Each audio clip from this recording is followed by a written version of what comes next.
Hello, welcome to the Eclectic Reader. Listen to great books and stories while you use your eyes and hands for other things.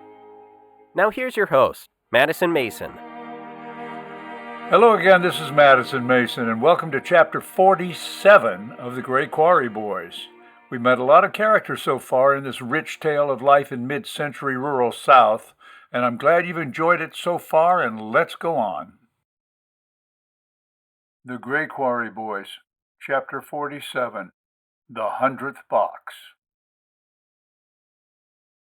In the middle of the night, a week later, Buddy turned over in his sleep. His hand bumped something soft and warm. He jolted awake. Sue Marie Davenport sat on the side of his bed in the dark, the red glow of her cigarette the only light in the room. "Hey, how you doing? I was watching you dream. Get dressed, let's go out."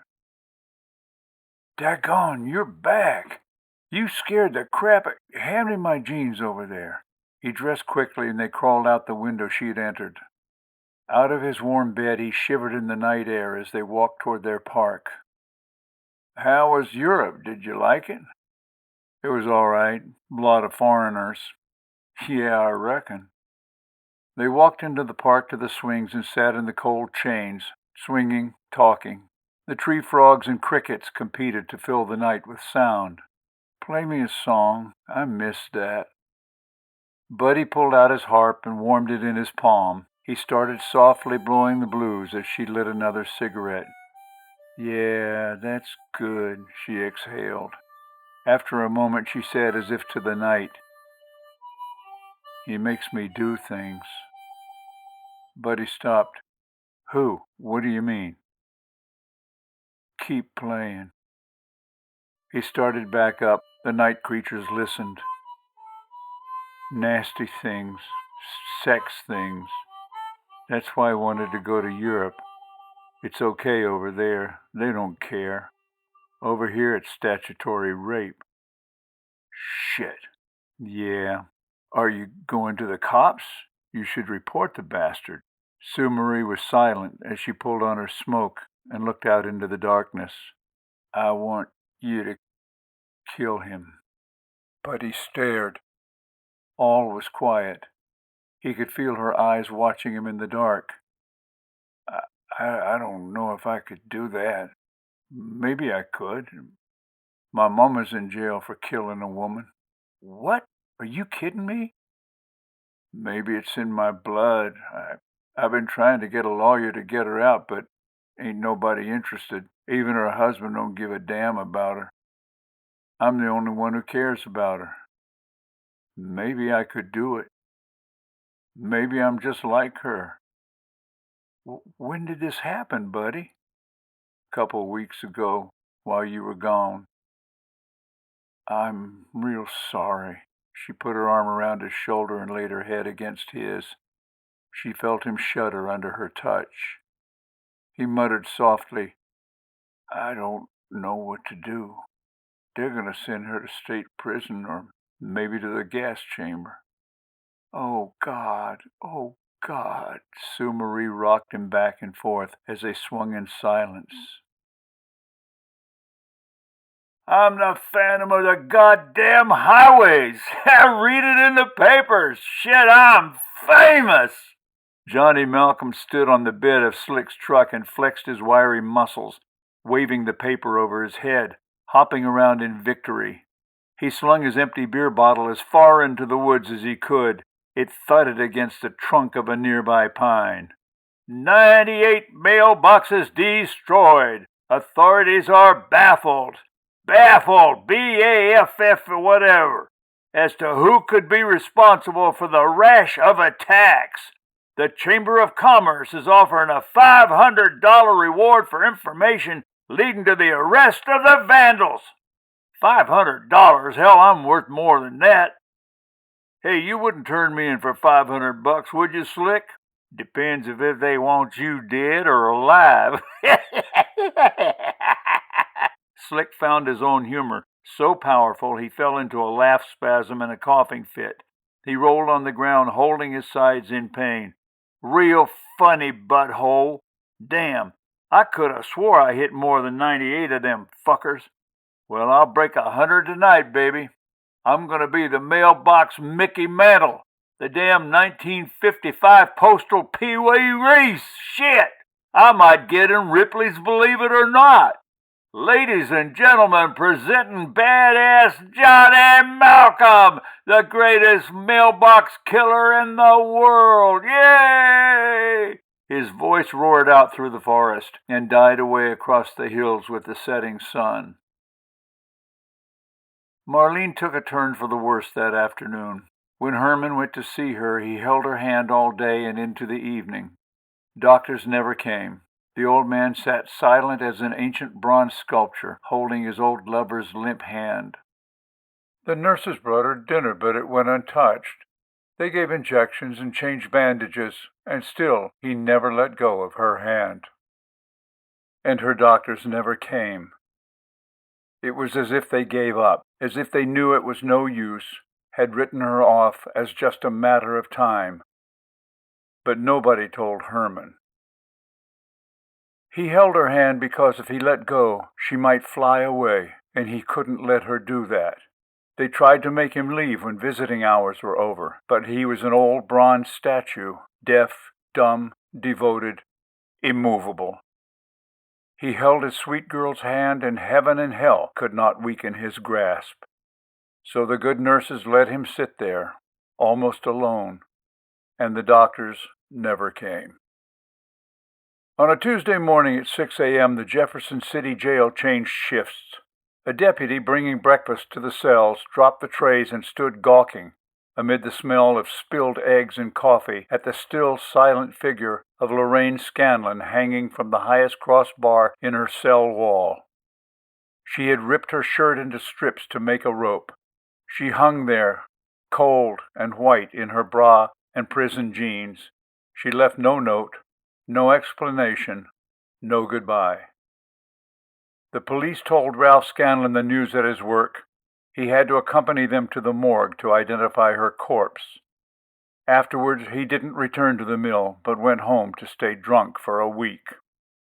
When he told Buddy his mother was dead, he said it as if he were reporting something that happened to someone else in another town, without compassion. "Your ma's dead. She hung herself." Buddy stumbled under the weight of the words. He said nothing, but went to his room and closed the door. He lay on his bed and put his face in the pillow so Ralph wouldn't hear his moaning. In his heart, he wasn't surprised. He'd half expected something to happen, but he ached for her pain and his own loneliness now that she was gone for good. And he knew he was in danger, and he better find a new place to live. The women at the mill took up a collection and managed to get together $200 to bury Lorraine in the public cemetery. The Baptist minister donated his services free. Buddy came in his cleanest sweatshirt and jeans. It was the best he had to wear. Sue Marie came and stood quietly in the back. As the minister droned on about a woman he never met, Buddy stared at the simple box ready to plunge into the earth and looked up to see Ralph watching the other women at the funeral. His eyes ran over them like he was shopping for tools. Buddy knew then that he hated Ralph Scanlon with every cell in his blood and bones, that he'd only lived with the man because that was what his mother had chosen. He now had to live with him because he had no alternative, but as soon as he could, he would turn his back on him forever and wish him in hell. That night, Ralph Scanlon expressed his drunken grief by blacking Buddy's eye and bloodying his nose in a rage over cleaning the house. Approaching the highway, Slick's tires screamed as he came around Dead Man's Curve on two wheels, shot under the railroad bridge and out onto the old Albemarle Road. They were raising hell tonight. Johnny slung an empty beer bottle at the yield sign. It hit dead center and clanged like a jailhouse door as shards of brown glass sliced the air and fell to wait for unsuspecting tires. "Son of a bitch, I'm dead-eyed Dick! Bingo, bango, bongo! I'm whooping ass tonight, Johnson. I'm gonna break my record this very evening, folks. Hear ye, motherfuckers! 100th mailbox going down tonight.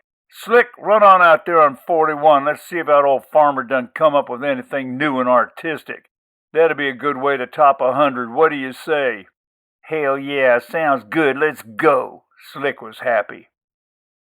20 minutes later, the high beams of the pickup split the night sky above the empty farmlands as they raced the blacktop, white lines sucking under the speeding tires. Nah, not that one. Not that. Whoa! Will you look at that? Slow down, fool. Oh, that old fart's done built us a pretty little church. Oh, damn, ain't that sweet? You reckon he thinks we need some religion, Slick? Slick giggled. Hell yeah, and I reckon he's right. This sent him into paroxysms of laughter, coughing and sputtering, so strong he had to throw his cigarette out the window. He held onto the steering wheel like a failing man. His tongue curved out of his mouth, his eyes bulged, and his distended face turned beet red in the dark, and he hacked and honked and gasped for air. Johnny regarded him with a sneer that exposed his rotting upper teeth. The sole feeling he could muster for his one friend was loathsome contempt. Shut up and turn the damn truck around.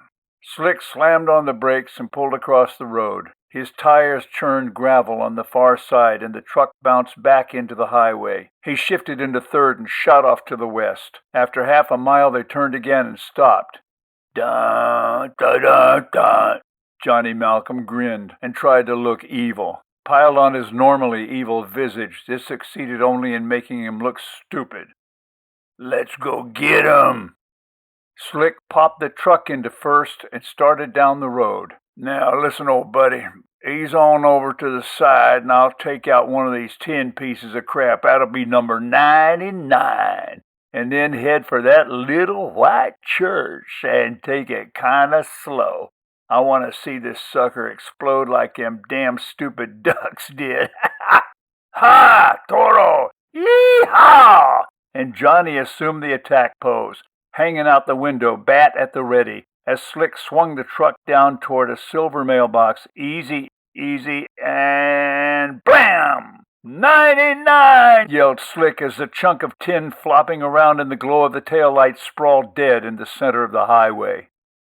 Johnny said nothing. He was already prepared for the moment of truth, the great centenary, the fabled 100th mailbox. It came now, slowly descending out of the distance, glowing white in the headlights, alone in the night as if it knew its fate. Slick floored the pickup. Johnny's adrenaline was up, the way he felt just before a fight or a deal went down. He raised the bat and spun it a couple times over his head. Here it came, a quarter of a mile, an eighth, a 16th, closer, and now! He swung the slugger with every fiber in his body. The bat blasted down with Herculean force, dead against the church's shuttered windows. The force of the blow slamming into the immovable church snapped the ash club across the haft. At the same time, the barrel split in two. It happened so fast it was a blur in time. Half the bat smashed into Johnny's right forearm and broke it clean through at the elbow. At the same time, the other half crashed into the side of his head, splintering along his face. This drove his head back into the top of the truck, which catapulted his body out the window and flipped him like a cigarette butt into the ditch on the side of the road some 15 feet away. We hope you have enjoyed this episode of The Eclectic Reader. Please go on to the next numbered episode to continue. Also, check us out on YouTube, Facebook, and Twitter. If you'd like to help support the project, you can donate under Madison Mason at Patreon. And please, check out our website, kltkrdr.com, for more information. Hi, this is Madison Mason. I want to personally thank you for listening to The Eclectic Reader and invite you to share your experience, your thoughts, and your suggestions. We have many great books lined up for the future, but if you have requests for anything that is in the public domain, please email us at kltkrdr@gmail.com. kltkrdr@gmail.com